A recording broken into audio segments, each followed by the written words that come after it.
అందరికీ నమస్కారం. శివలీల ఆరా యూట్యూబ్ ఛానల్కి స్వాగతం. స్వామి వివేకానంద గారి నా ఆత్మకథ పుస్తకంలోని 2వ అధ్యాయం శిష్యరికంలోని 3వ భాగం గురించి చదువుకుందాం. నా పాత మిత్రులలో కొందరు జీవనోపాధికై వక్రమార్గంలో డబ్బు సంపాదించేవారు. వారు నన్ను తమతో కలవమన్నారు. వారిలో కొందరు నా మాదిరి హఠాత్తుగా పరిస్థితులు తారుమారు కావడంతో పొట్టగడవడానికి అవినీతి మార్గంలో వెళ్ళినవారు. వీరు నిజంగానే నా పట్ల సానుభూతి వ్యక్తం చేశారు. మరో రకం కష్టాలు కూడా వాటిల్లాయి. రకరకాల ప్రలోభాలు ఎదురయ్యాయి. ఒక సంపన్నురాలైన స్త్రీ నా దారిద్ర్యానికి స్వస్తి పలికే ఒక జుగుప్సాకరమైన ప్రతిపాదనను పంపించింది. ఆ ప్రతిపాదనను చీదరించుకొని తిరస్కరించాను. మరో స్త్రీ కూడా అటువంటి సంకేతాలు పంపించింది. ఆమెతో ఇలా చెప్పాను: శరీర సుఖాల ప్రయత్నాలలో నీ జీవితాన్ని వృధా చేసుకుంటున్నావు. మరణపు చీకటి నీడ మీ ముందే ఉంది. దానిని ఎదుర్కోవడానికి నువ్వేమన్నా చేశావా? తుచ్చమైన ఈ తలంపులన్నీ వదిలిపెట్టి భగవంతుణ్ణి తలుచుకో. ఇన్ని కష్టాలు పరీక్షలు ఎదురైనప్పటికీ నా ఆస్తికత చెక్కు చెదరలేదు. ప్రతి ఉదయం లేవగానే భగవంతుణ్ణి స్మరించి తర్వాత ఉద్యోగాన్వేషణకు బయలుదేరేవాణ్ణి. ఒకరోజు మా అమ్మ యాదృచ్ఛికంగా నన్ను నా భగవన్నామస్మరణ విని కటువుగా, అది ఆపరా, చిన్నతనం నుంచి దేవుడు దేవుడు అంటూ పల్లవి పాడుతున్నావు, ఆయన నీకు ఏం చేశాడు అని అంది. ఆ మాటలు నా హృదయంలో గాఢంగా నాటుకుపోయాయి. నా మనస్సులో సందేహం తలెత్తింది. దీర్ఘంగా ఆలోచించసాగాను. భగవంతుడనే వ్యక్తి నిజంగా ఉన్నాడా? ఒకవేళ ఉంటే మనిషి హృదయపూర్వక ప్రార్థనను చెవొగ్గి వింటాడా? అలా అయితే నా భావావేశ ప్రార్థనలకు ఎటువంటి స్పందన ఎందుకు రాదు? మంగళమయుడైన భగవంతుని పాలనలో ఇంత అమంగళం ఎందుకు? దయాళువైన భగవంతుని రాజ్యంలో సైతాను పాలన ఎందుకు? భగవంతుడు మంచితనమే మూర్తి భవించినవాడు. దయాళువు అయినప్పుడు లక్షలాది జనులు కరువు కాటకాల భయానక గుప్పిట్లో చిక్కి పిడికెడు అన్నం కోసం అలమటిస్తూ మరణిస్తున్నారెందుకు అన్న ఈశ్వరచంద్ర విద్యాసాగర్ వాక్కులు నిందాస్తుతిల్లా నా చెవుల్లో మారుమ్రోగాయి. భగవంతుని పట్ల ఎన్నడూ లేనంత విసుగు నాలో జనించింది. అటువంటి సమయం కోసమే నిరీక్షిస్తున్నట్లుగా సందేహం నాలో తలెత్తింది. ఏదన్నా రహస్యంగా చేయడం అన్నది నా నైజానికి విరుద్ధం. చిన్నతనం నుంచి భయం కారణంగానో మరో ఉద్దేశం వల్లనో నా ఆలోచనలను నేను దాచుకోలేకపోయేవాణ్ణి. భగవంతుడు లేడు. ఒకవేళ ఉన్నప్పటికీ ఆయనను ప్రార్థించడం నిష్ప్రయోజనం అని నేను నిరూపించడానికి ప్రయత్నించడంలో ఆశ్చర్యమేముంది? పర్యవసానం నేను నాస్తికుణ్ణి అయిపోయాను. వెనుకాడకుండా మధుపానం చేస్తున్నాను. వెలయాళ్ళ కొంపలకు పోతున్నానని ఏమాత్రం సంశయించకుండా మాట్లాడసాగారు. ఈ తప్పుడు పుకారు నా హృదయాన్ని మరింత కరుడుగట్టించింది. ఈ దుఃఖమయమైన లోకంలో ఏదో కొంతసేపైనా నా దుఃఖాలను మర్చిపోవడానికి ఏం చేసినా కూడా తప్పు కాదు. ఆ రీతిలో సుఖం లభిస్తుందని నాకు నిశ్చయంగా తెలిస్తే ఎవరికీ భయపడకుండా నేను ఆ మార్గాన్ని అనుసరిస్తాను అంటూ బహిరంగంగా ప్రకటించాను. నా మాటలకు చెవులు ముక్కు అన్నీ జతచేరి గురుదేవులకు కలకత్తాలోని ఆయన భక్తులకు చేరడానికి ఎంతో సమయం పట్టలేదు. నిజం తెలుసుకోగోరి కొందరు నా వద్దకు వచ్చారు. తాము విన్నవన్నీ నమ్మకపోయినా కొన్నిటినైనా నమ్మవలసి ఉందని వారు సూచనప్రాయంగా తెలిపారు. వారు నన్ను ఇంత హీనంగా పరిగణించడం చూసి నా మనస్సు క్షోభించింది. నరకవాస శిక్ష పడుతుందని భయపెట్టి భగవంతుణ్ణి విశ్వసించడం పిరికితనం అంటూ వారితో ఉద్వేగంగా చెప్పి పలువురు పాశ్చాత్య తాత్వికులను ఉదాహరణగా చూపి భగవంతుడు ఉన్నాడనడానికి లేదా లేదనడానికి ఎటువంటి ఆధారము లేదు అంటూ తీవ్రంగా వాదించాను. కనీస సంస్కారం లేనంతగా నేను చెడిపోయాను అని నిశ్చయించుకొని వారు వెళ్ళిపోయారు. నాకు చాలా సంతోషం కలిగింది. బహుశా శ్రీరామకృష్ణులు కూడా ఇదంతా నమ్ముతారేమోనన్న ఆలోచన నాలో మొదలవగానే నా హృదయం బాగా గాయపడింది. ఇటువంటి దుర్బలమైన పునాదుల మీద ఒక వ్యక్తి మంచి చెడు అభిప్రాయాలను ఏర్పరచుకొని నేను ఖాతరు చేయను అని నాకు నేను చెప్పుకున్నాను. కానీ ఆయన దీనికి ఎలా స్పందించారో తరువాత విని ఆశ్చర్యపోయాను. మొదట ఈ నివేదికను నిర్లిప్తంగా విని ఇటువంటి అభిప్రాయాన్ని ఆయన వ్యక్తం చేయలేదు. కానీ ఆయన ప్రియ శిష్యులలో ఒకరైన భవనాథ్ కంటతడి పెట్టుకొని మహాశయ, నరేంద్రుడు ఇంతగా దిగజారిపోతాడని నేను కలలో సైతం ఊహించలేదు అని చెబుతున్నప్పుడు ఆయన ఆగ్రహంతో, మూర్ఖుడా, వాగబోకు, నరేంద్రుడు ఆ రకంగా ప్రవర్తించడని జగజ్జనని నాతో చెప్పింది. ఇలాగే నువ్వు మళ్ళీ మాట్లాడావంటే నీ ముఖం కూడా చూడను అని అతడితో నిష్కర్షగా చెప్పారట. ఈ బలవంతపు నాస్తిక దృక్పథాలకు భిన్నంగా చిన్నతనం నుంచి, అందున ప్రత్యేకించి శ్రీరామకృష్ణులను దర్శించాక నేను పొందిన అద్భుతమైన దివ్య దర్శనాలు నా హృదయంలో దేదీప్యమానంగా ప్రకాశిస్తున్నాయి కదా. కనుక నిశ్చయంగా భగవంతుడు ఉన్నాడు. ఆయనను సాక్షాత్కరించుకునే మార్గమూ ఉంటుంది. లేకపోతే జీవితానికి అర్థం లేదు. ఇన్ని దుఃఖాలకు, ఆటంకాలకు మధ్య మార్గాన్ని కనుగొనే తీరాలి అని భావించుకున్నాను. ఈ విధంగా రోజులు దొర్లిపోసాగాయి. మనస్సు సందేహానికి, నిశ్చయానికి మధ్య ఊగిసలాడింది. ఆర్థిక అవసరాలు యథాతథంగానే ఉన్నాయి. వేసవికాలం గడిచి వర్షాకాలం ప్రారంభమైంది.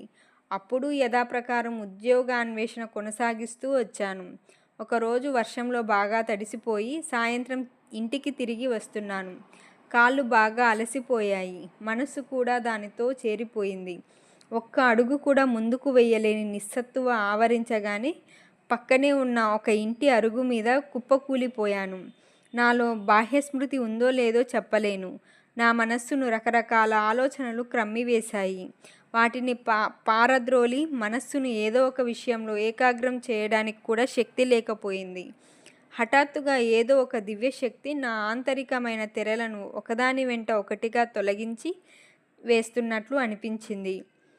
ఇన్ని రోజులుగా నా మనస్సును గందరగోళానికి లోను చేస్తున్న మంచితనం మూర్తీభవించిన భగవంతుని సృష్టిలో చెడు ఎందుకు ఉంటుంది? భగవంతుని కఠోర న్యాయంతో పాటు అపార కారుణ్యము ఎలా కలగలిసి ఉంటుంది? లాంటి పలు సంశయాలకు శాశ్వతమైన పరిష్కారాలను నా హృదయాంతరాలంలో కనుగొన్నాను.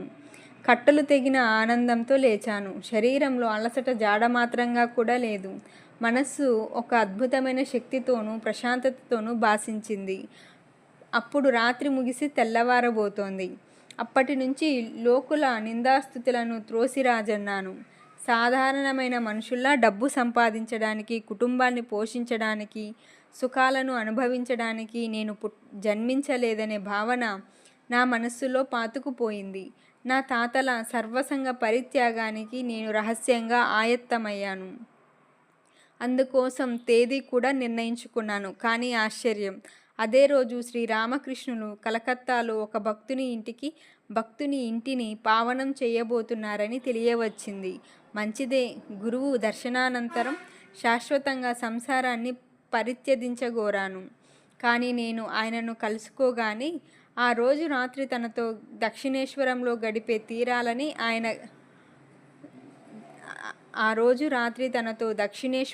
గడిపే తీరాలని ఆయన గట్టిగా పట్టుబట్టారు.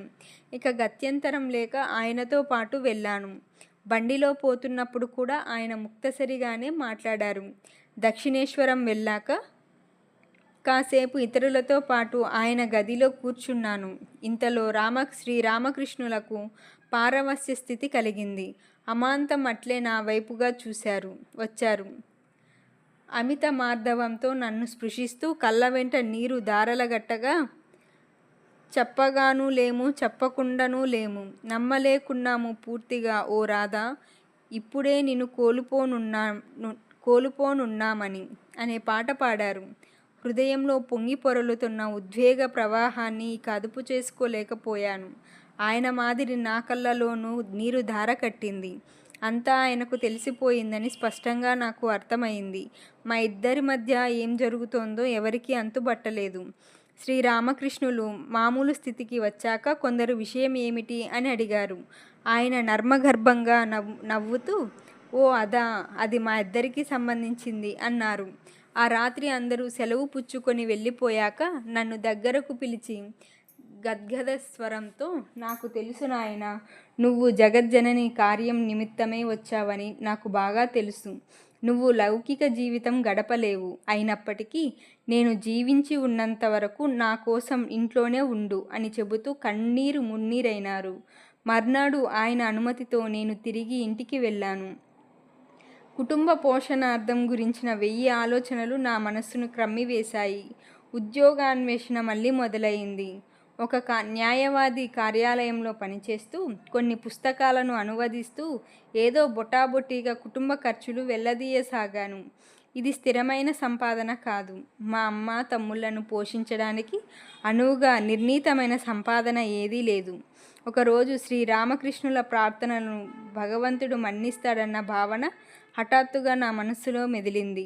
నా కనీస ఆర్థిక అవసరాలను తీర్చే మార్గం చూపించమని, జగజ్జనని ప్రార్థించమని ఆయనను ఎందుకు ప్రాధేయపడకూడదు? నా కోసం ఈ సహాయం చేయడానికి ఆయన ఎన్నడూ వెనుకాడరు.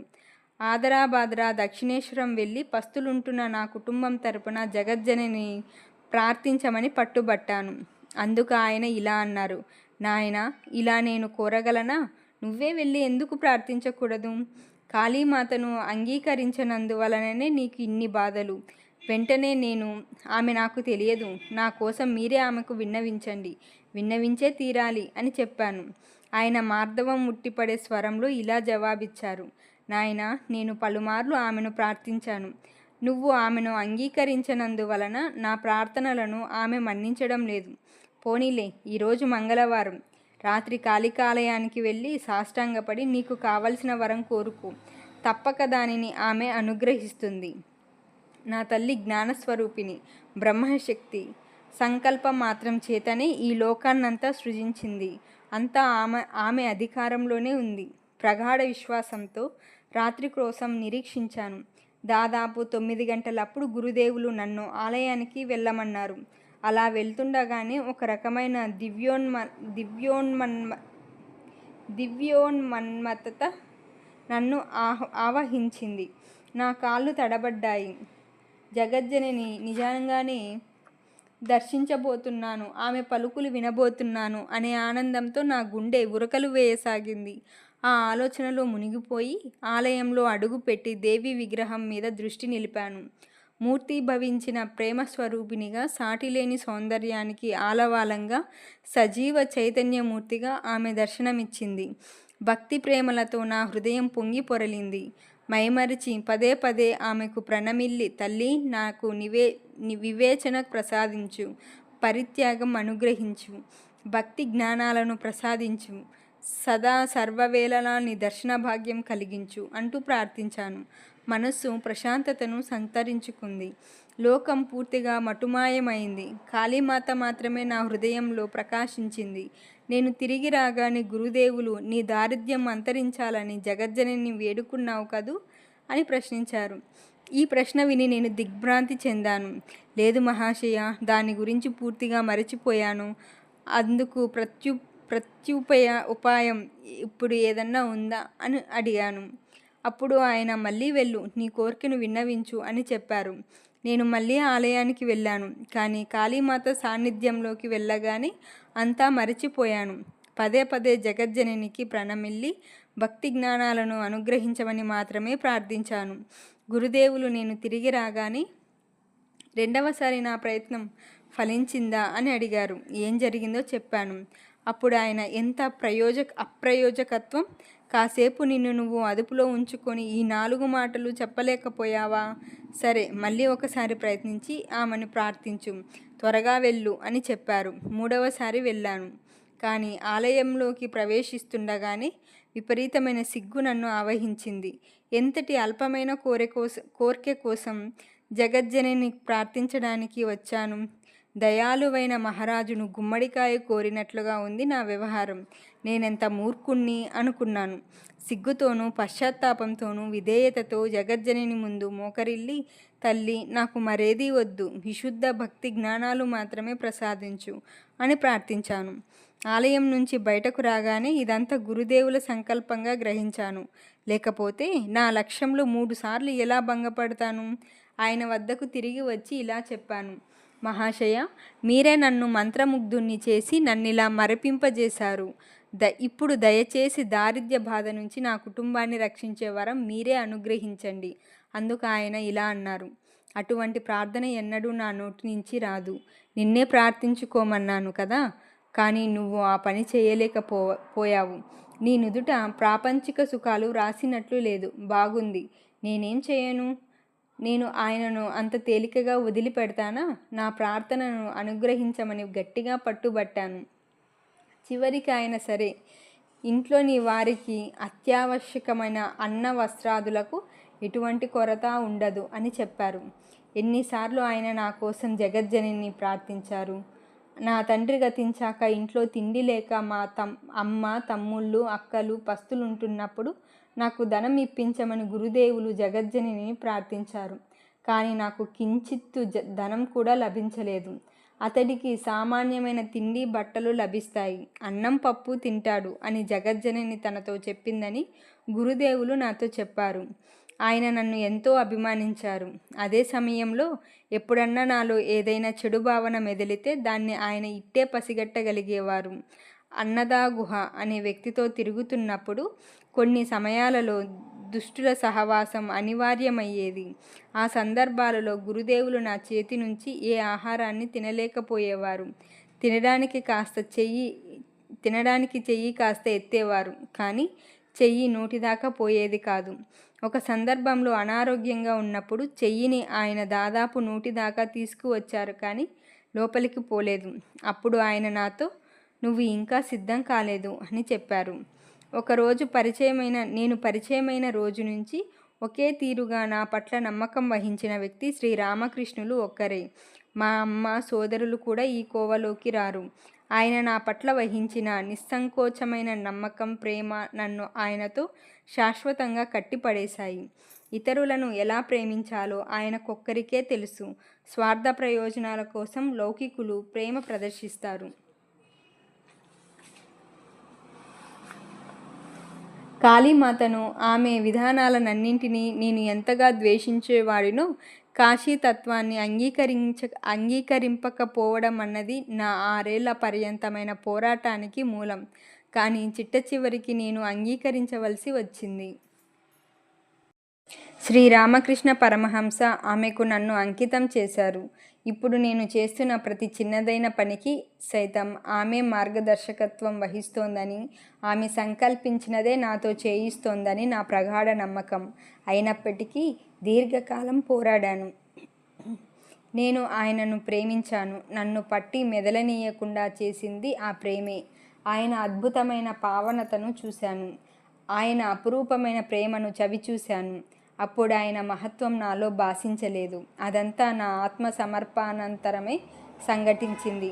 ఎప్పుడూ ఏవో దృశ్యాలను చూస్తూ ఉండే మతిమాలిన పసిబిడ్డగా ఆ సమయంలో ఆయనను నేను భావించాను.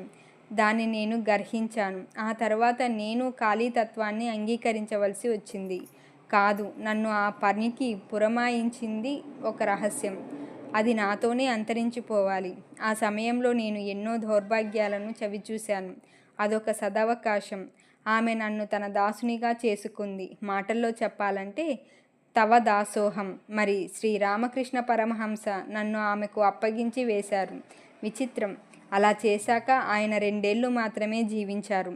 అందులో ఎక్కువ సమయం బాధపడుతూనే గడిపారు. తన ఆరోగ్య తేజస్సులను ఆయన 6 నెలల కన్నా ఎక్కువ కాలం నిలుపుకోలేకపోయారు. అంత తేలికగా తమకు విశ్వాసం కుదరడం లేదని ఎవరూ వాపోనక్కర్లేదు. నేను గురుదేవులతో 6 ఏళ్లు పోరాడాను. తత్ఫలితంగా మార్గంలోని ప్రతి అంగుళము నాకు కరతలామలకమైంది. మార్గంలోని ప్రతి అంగుళం. చూడండి, నాది శునక భక్తి. అనేక సందర్భాలలో నా అభిప్రాయాలు తప్పుగా, ఆయన భావనలు ఎప్పుడూ సముచితమైనవిగా పరిణమించాయి. ఇప్పుడు ఆయన నిర్ణయాన్ని గుడ్డిగా నమ్ముతున్నాను. షాంపుకూర్, అక్టోబర్ 27, 1885. మేము శ్రీరామకృష్ణులను భగవంతుని వంటి వ్యక్తిలా భావిస్తాం. అది ఎటువంటిదో మీకు తెలుసా? శాఖ సృష్టికి, జంతు సృష్టికి నడుమ ఒక బిందువు వద్ద ఇది మొక్క లేక జంతువా అని నిర్ధారణ చేయడం చాలా కష్టం. అదేవిధంగా మానవలోకానికి, దేవలోకానికి నడుమ ఒక స్థితిలో ఒక వ్యక్తి మానవుడా లేక దేవుడా అని నిర్ధారణ చేయడం అంత సులభం కాదు. ఆయన దేవుడని నేను చెప్పడం లేదు, కానీ దేవుడు లాంటి మనిషి అని చెబుతున్నాను. భగవదారాధనను ఆధారం చేసుకొని మేము ఆయనను అలా ఆరాధిస్తున్నామని చెప్పుకోవచ్చు. ఇంతటితో రెండవ భాగం శిష్యరికంలోని 3వ భాగం పూర్తి.